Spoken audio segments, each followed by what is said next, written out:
Доброго времени суток. Вот очередной ножик сделали. Такой вот.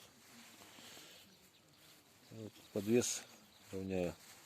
Показываю сразу. Вот кожа сухая, как режет. Растительного дубления кожи.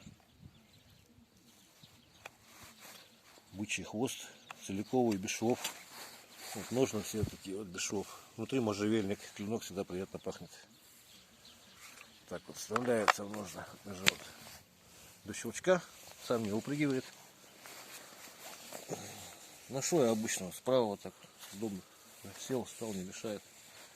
Надо вынуть. Пальчики уперлись одной рукой в руке. И немножко покажу вот так.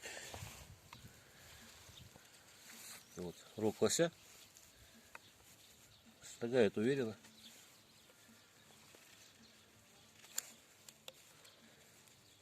Девять ХС металл ручной ковки. Ножик легкий, характеристики напишу в описании. Так вот. Обножный можно поправить слегка со стороны линзы. Основная заточка со стороны дола. Плоскости минимум, то есть правится быстро.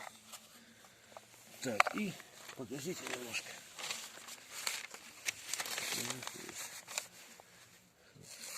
После рога абсолютно ничего не чувствует. Это ж не этот, не то, что там А4, а газета обычная. Вот так примерно. Всего доброго. До свидания.